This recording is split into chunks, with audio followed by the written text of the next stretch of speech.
ओम साई राम। पहले मैं साईं बाबा के चरण में शत शतकोटि नमन करता हूँ क्योंकि बाबा को आज स्कॉन लाना था हम लोगों को, तभी मैं स्कॉन टेम्पल में बैठा हूँ। सब भक्तों के तरफ से मैं श्री कृष्ण को, भगवान जी को सबका प्रणाम निवेदन करता हूँ, क्योंकि सबको अच्छा रखे, कोरोना को भी जल्द से जल्द दूर कर दे, यही मेरा कामना है।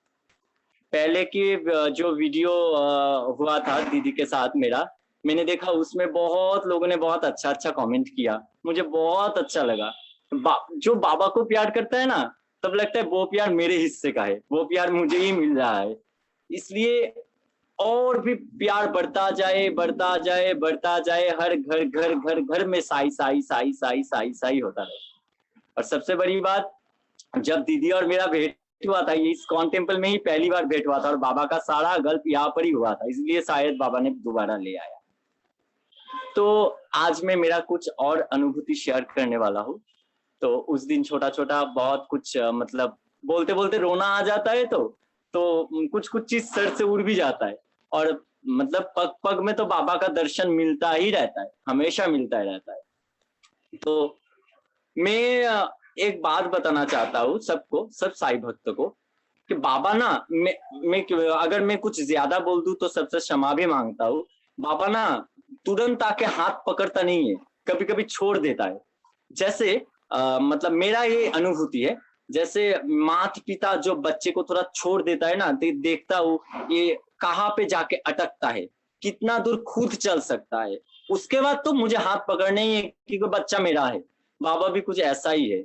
इसलिए कभी भी ऐसा मत नहीं सोचना चाहिए कि इतना दूर आ गया, इतना कोशिश किया, बाबा अभी तक आपने कुछ भी नहीं किया, शायद आप मेरे साथ नहीं हो। ऐसा भी तो हो सकता है वो आपके बगल में ही खड़ा हो, ऐसा भी हो सकता है वो आपके बगल में ही खड़ा हो। ऐसा ही एक छोटा सा एक्सपीरियंस 2015 का, तब मैं पेपर लाइन करता था।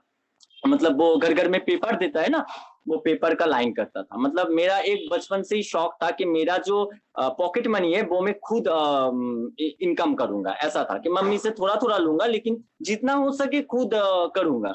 तो मैं सुबह 5:30-6 बजे पेपर देने जाता था, फिर पेपर लाइन करके आने के टाइम में एक घर में रुकता था, वहां से केबल का बिल कलेक्शन करता था हैदरपाड़ा में। केबल का बिल कलेक्शन करके फिर मैं 10, साढ़े 10, 11 बजे घर जाता था, तो मेरा थोड़ा थोड़ा पॉकेट मनी आ जाता था। तो ऐसा ही एक दिन मैं सुबह पेपर लाइन करने निकला। तो सुबह 5:30 से 6 बजे पेपर लाइन करने निकला। तो पेपर लाइन में क्या होता है कि पेपर देने का एक निर्दिष्ट टाइम रहता है। अगर उस टाइम के अंदर पेपर नहीं देते ना, तो किसी किसी लोग, कुछ लोग हैं जो गुस्सा करता है, क्योंकि वो लोग वो न्यूज़पेपर पढ़ के ही ऑफिस जाता है, काम में जाता है, उसको पेपर चाहिए होता है। तो मैं जल्दी जल्दी, जितना जल्दी हो सके पेपर देता था। तो बहुत बारिश हो रहा था उस दिन, 2015 था साल। और बहुत मतलब इतना बारिश हो रहा था, सारा पेपर मैंने प्लास्टिक से कवर कर लिया, और मैं खुद रेनकोट पहना हुआ था। तो शिवक रोड के आसपास मेरा पेपर जाता था, मतलब दुकान के नीचे से मैं पेपर देता था। तो ऐसे ही कुछ देर जाने के बाद मेरा साइकिल का सामने का जो चक्का था, टायर, वो पंचर हो गया। अब मैंने सोचा इतना बारिश, सुबह 6 बजा है, कोई साइकिल का दुकान भी नहीं खुलता है, और मेरे पास एक भी पैसा नहीं है, तो पंचर मतलब ठीक भी होगा तो कैसे होगा। ऊपर देखा देखा, बोला बाबा आपने ऐसा किया, आज मुझे इतना डांट मिलेगा ना, आप देखना। और पेपर देते देते बज जाएगा 12, साढ़े 12, तो सारा लोग तो मेरे ऊपर गुस्सा होगा। बाबा मैं कैसे ये साइकिल लेके पेपर लाइन करूं, इसका तो सामने का चक्का ही पंचर हो गया। ये सोच रहा हूँ और आगे जा रहा हूँ, सोच रहा हूँ और आगे जा रहा हूँ। तो होता है ना मन का दो जैसा बात, एक मन कह रहा है हाँ, साई को बुला के क्या होगा, इतना सुबह कोई दुकान थोड़ी ना खुलता है, और इतना सुबह तो तेरे पास पैसा नहीं है, तू थोड़ी ना जान पहचान किसी के साथ भेंट होगा वो तुझे पैसा देगा, ऐसा तो कभी भी नहीं हो सकता है। ये भी सोच रहा हूँ और पेपर दे, खुद खुद सोच रहा हूँ और पेपर दे रहा हूँ। लेकिन बाबा तो सोचने वाला अलग है, वो कुछ और सोच रहा है कि मेरा बच्चा परेशान में है और मैं कर ना सकूं, ऐसा क्या है दुनिया में। तो मैं वो सब भूल के पेपर दे रहा हूँ। तो शेबोक रोड में एक दुकान था, उसके साटर के नीचे से पेपर देना था मुझे। बहुत बारिश हो रहा था, बहुत बारिश। तो मैंने जब वो पेपर दिया, अचानक देखा वहां पर ना एक 20 रुपीज का नोट गिरा हुआ है, भीगा हुआ। मैंने ना उसको उठाया, उठा के ना बैग के ऊपर रखा। ओह बाबा, कंट्रोल कंट्रोल। बैग के ऊपर रखा, तो फिर भी मैं बाबा के साथ नाराज हुआ, ये लेके क्या करूंगा बाबा, अभी कौन दुकान खुलेगा, आप खोलोगे मेरे लिए साइकिल ठीक करने का दुकान इतने इतने सुबह। तो मैं पेपर दे रहा हूँ, पेपर दे रहा हूँ, पेपर दे रहा हूँ, और बाबा के साथ बात कर रहा हूँ, बात कर रहा हूँ, गुस्सा कर रहा हूँ, ये कर रहा हूँ, वो रुपया रख दिए है। तो कुछ दूर जाने के बाद एक साइकिल का गैरेज खुला था, वहां पर एक आदमी काम कर रहा था। अगले दिन विश्वकर्मा पूजा था, नेक्स्ट डे विश्वकर्मा देव का पूजा था, तो वो दुकान साफ कर रहा था, इसीलिए उतनी सुबह वो दुकान खुला। तो मैंने जाके बोला भैया जी, आप मुझे थोड़ा साइकिल का टायर पंक्चर है वो ठीक कर दीजिए ना, मुझे पेपर देना है। उसने बोला नहीं नहीं नहीं नहीं होगा, अभी मैं दुकान साफ करने के लिए खुला हूँ, कल विश्वकर्मा पूजा है, मैं अभी कोई काम नहीं कर सकता, और उतना चीज भी दुकान में अभी मौजूद नहीं है, तुम आगे जाओ, आगे देखो, आगे देखो। मैंने सोचा कि बाबा अब क्या होगा, मनाही तो कर दिया, चलो ऐसे ही देना होगा। तो जाने वाले ही थे, तभी पंचर सराने के लिए 10 रुपीज मिलता था, 10 रुपीज लगता था उस टाइम, 15 साल में, 2015 में 10 रुपया लगता था पंचर सराने में। तो मैं आगे चला गया, तुरंत वो आदमी मुझे बुलाया, ओ भाई सुनो सुनो, हाँ भैया बोलिए। बोले पंचर सरा दूंगा, लेकिन 10 रुपीज से नहीं होगा, 20 रुपीज लगेगा, दे सकोगे? तो सरा दो। और मुझे दुकान के पास 20 रुपीज का ही एक नोट मिला। आप बोलिए कैसा है मेरा बाबा, ऐसा है मेरा बाबा, ऐसा है मेरा साईं। जब हर दरवाजा बंद होता है, बाबा का दरवाजा खुलेगा ही खुलेगा। दुनिया के किसी के पास इतना बड़ा चाबी नहीं है, इतना बड़ा ताला नहीं है कि बाबा के पास उसका चाबी ना हो। इसलिए हमेशा साईं को साथ लेके जो चलेगा वो तो उतर ही जाएगा। जीवन की नैया कर दे साईं के हवाले, ऐसे चला। एक बार ये मेरा 2015 का एक्सपीरियंस था। अभी मैं एक बात बताती हूँ।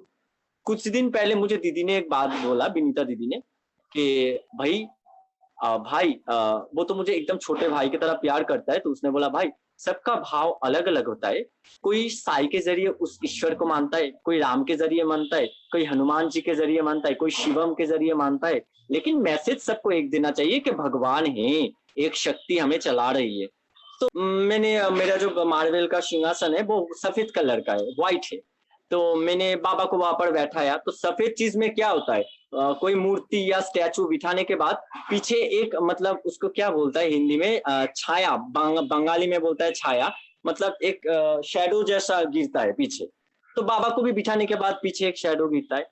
तो मेरा एक मामा आया उस दिन, शिवरात्रि के दिन, मंदिर मामा।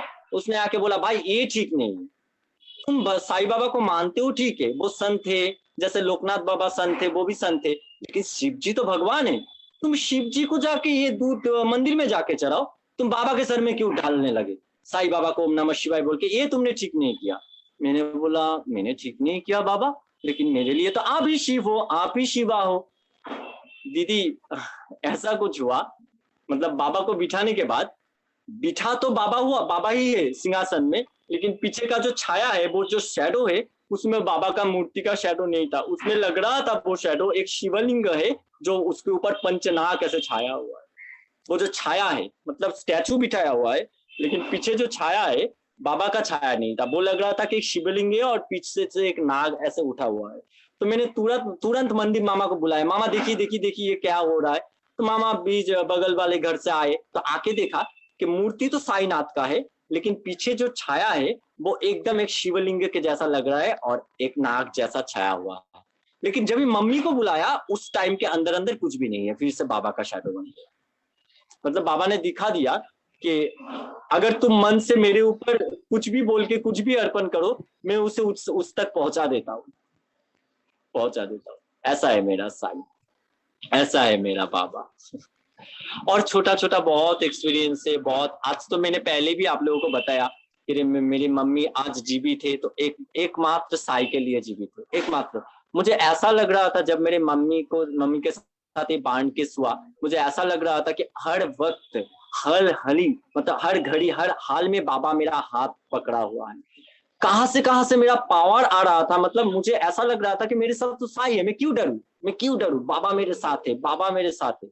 तो जिस दिन मेडिकल से माँ का डिस्चार्ज हुआ, तो माँ बोल रहा है आज मैं घर जाऊंगा, साई मुझे लेने नहीं आएगा, साई मुझे लेने नहीं आएगा, माँ ऐसा बोल रहा है। मैंने बोला आएगा ना, साई जरूर लेने आएगा। तो मम्मी जब मेडिकल से पैदल पैदल करके मेडिकल के गेट तक आया, नॉर्थ बंगाल मेडिकल कॉलेज के गेट तक आया, तो मेरे पापा ने एक गाड़ी लेके आया था। तो उसी टाइम साईं बाबा का, शिरडी साईं बाबा का जो एक गाड़ी होता है ना, मतलब बाबा का मूर्ति बिठाया हुआ, मतलब वो गाय रखा हुआ, साईं बाबा का जो गाड़ी निकलता है, वो एकदम सेम वैसा एक गाड़ी मेडिकल के गेट के सामने खड़ा हुआ है। जितना दूर मम्मी का एम्बुलेंस गया, वो गाड़ी पीछे पीछे ही आया, पीछे पीछे ही आया। जब हम लोग हमारे घर के गली में घुसेंगे, तब वो गाड़ी दूसरी ओर घुस गया। ऐसा है मेरा साईं, ऐसा है मेरा बाबा। क्यों ना रो मैं, मुझे रोने का हक है, मुझे रोना आ जाता है, मैं कैसे रोक नहीं सकता मैं। ऐसा है मेरा साईं, ऐसा है मेरा बाबा। और छोटा छोटा इतना होता ही रहता है, पग पग में बाबा बोलता है, हाँ मैं हूँ तुम्हारे साथ, तुम 2 कदम बढ़ो तो मैं 10 कदम बढ़ूंगी। और सबसे बड़ी बात, दुनिया में सबसे बड़ी जो औषधि है वो विभूति है। विभूति के ऊपर कोई औषधि नहीं है। बाबा का विभूति ऐसा कोई रोग नहीं है जो निवारण नहीं कर सकता। मेरा एक दीदी था जिसको विनीता दी पहचानते थे, वो गुजर गया, बाबा के पास पहुंच गया, बाबा का लाडली। तो एक बार दीदी और मैं, वो उड़ाल पुल के नीचे एक हाट बैठता है हम लोगों के वहां, तो उस हाट में गए बाजार करने। तो वहां पर एक आदमी बैठा था, बुजुर्ग आदमी, उसको ब्लड कैंसर था और उसको ना खून का उल्टी होता था। डॉक्टरों ने उसको टाइम दे दिया था 6 महीना, इससे ज्यादा नहीं रहेगा। तो दीदी को पता था, तो दीदी ने बोला, भाई चलो ना एक काम करते हैं, इसको एक विभूति का पैकेट दे देते हैं।